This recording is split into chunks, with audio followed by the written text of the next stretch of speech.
A virxinidade non existe. Bueno, sí, pero non como ti a imaginas.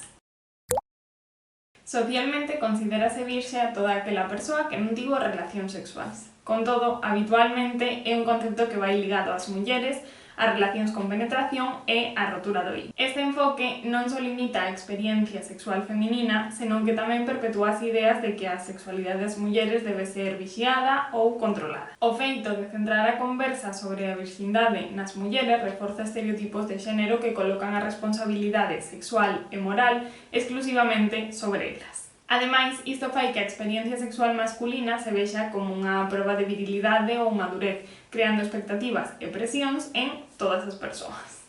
Pero imos paso por paso desmontando todo isto.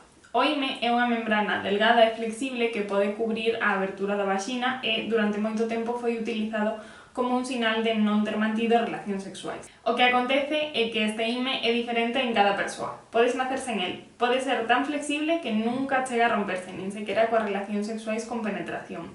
Pode ser unha membrana completamente enteira ou pode ter algúns ocos, ou incluso pode ter forma de anel deixando un oco no centro. De feito, é habitual que chegues a túa primeira menstruación con el xa roto, posto que incluso actividades cotiás como montar en bici poden chegar a rompelo. Esta falta de información leva a que moitas mulleres sintan preocupación ou inseguridade con respecto ao seu propio corpo. A cultura popular, alimentada por películas, libros, historias, acaba reforzando esta visión errónea creando unha expectativa de como debe ser unha primeira vez, cando en realidade a anatomía de cada persoa é completamente única. Por outra banda, non ten sentido ligar a virxindade ás relacións sexuais con penetración, posto que a experiencia sexual humana é moi diversa e non pode estar marcada únicamente por unha práctica concreta. É unha maneira de invisibilizar o resto de prácticas que son igual de importantes, válidas e satisfactorias. Ao centrarnos nas relacións con penetración, deixamos de lado outras prácticas sexuais como poden ser os bicos, as caricias, a masturbación, o sexo oral ou as masaxes. E realmente calquera que se che ocorra. Estas outras prácticas non só permiten explorar o prazer e a intimidade dun xeito diferente, senón que tamén destacan a importancia de entender a sexualidade máis aló dun acto físico. O prazer e o consentimento son elementos chave que deberían guiar as relacións sexuais independentemente de se hai penetración ou non. Se queres escoitar máis sobre o consentimento, deixoche outro vídeo por aquí que te pode interesar. Ademais, como dicía antes, o concepto de virxindade está especialmente ligado ás mulleres, polo que tamén se entende que falamos de relacións con penetración entre homes e mulleres, deixando de lado as orientacións non heterosexuais. Isto invisibiliza outras formas de amor e de intimidade que non seguen o modelo heteronormativo, pero que son igualmente válidas e importantes na exploración da sexualidade. Por todo isto, considérase que o concepto de virxindade é un constructo social que non se corresponde con ningún criterio médico ou científico. De feito, a Organización Mundial da Saúde considera o concepto de virxindade como unha forma de discriminación de xénero e as probas de virxindade que aínda se manteñen unha violación dos dereitos humanos que implican graves consecuencias físicas e mentais. A pesar de que non exista unha base científica para soster este concepto, é certo que ao longo da historia estivo ligado á pureza, hixiene, saúde e valor moral, como dicía, especialmente no caso das mulleres. Moitas culturas ao longo da historia utilizaron a virxindade como un marcador de honra ou virtude, reforzando a idea de que o valor das mulleres como persoas está ligado ao seu comportamento sexual.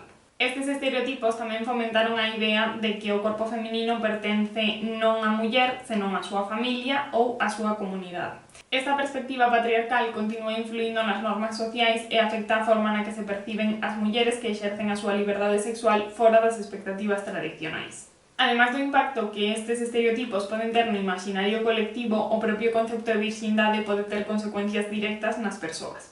En primeiro lugar, a idea de perder a virxindade pode xerar unha gran presión tanto por esa idea de manterse puras como por non chegar tarde á primeira relación sexual. Moitas persoas senten que deben facelo para encaixar ou cumprir as expectativas sociais, o que pode facer que tomemos decisións apresuradas e sen estar preparadas emocionalmente. A presión de estar á altura das expectativas de grupo ou de parella tamén pode afectar a maneira na que as persoas se relacionan co seu propio prazer, levando a experiencias insatisfactorias ou incluso traumáticas. Ademais, este tipo de presión pode aumentar a ansiedade ou a inseguridade sobre a propia valía. Unha idea que ademais adoita ir ligada a esa rotura do ime é que as primeiras relacións sexuais sempre van doer, o cal é mentira. Realmente a dor non ten tanto que ver coa práctica en si mesma, senón co estado no que nos atopamos. Se hai nervios ou tensión, os nosos músculos tamén sentirán esa tensión, non se relaxarán e ademais nos custará máis lubricar,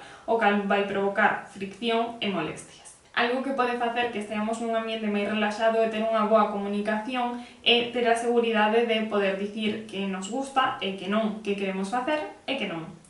E, sobre todo, saber que sempre podemos parar en calquera punto, da igual ata onde chegáramos. A sociedade tamén xoga un papel aquí o non preparar as persoas adecuadamente para o que significa unha relación sexual saudable.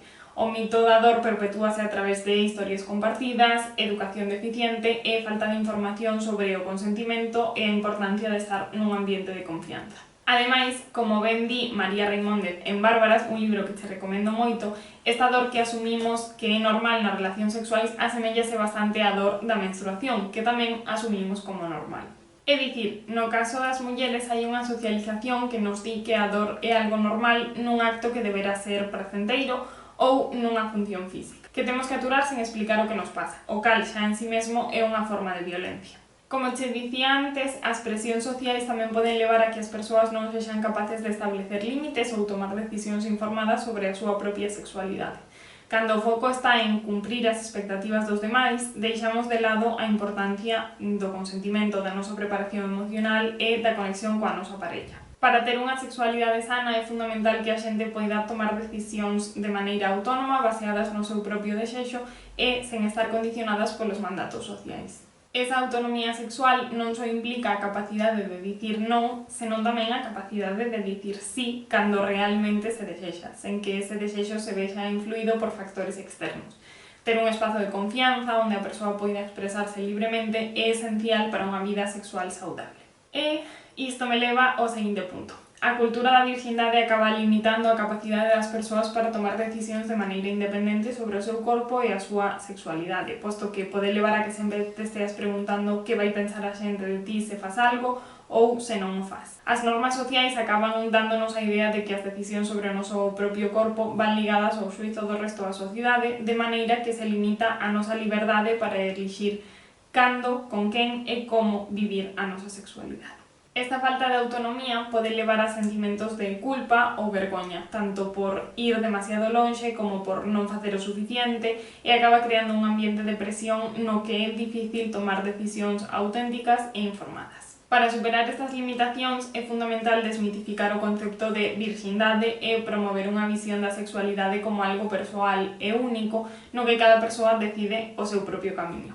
E ao final isto é o que intenta a educación sexual integral, como debería ser, crear un ambiente de liberdade e sen xuízo para que as persoas poidan explorar a súa sexualidade sen medo a ser xulgadas ou reprimidas. Pero a educación sexual que se fai nestes vídeos ou en charlas tampouco pode facelo todo. Ten que ir unido a unha maior representación da diversidade sexual nos medios e na cultura e acompañado tamén dunha maior conciencia a nivel xeral na sociedade.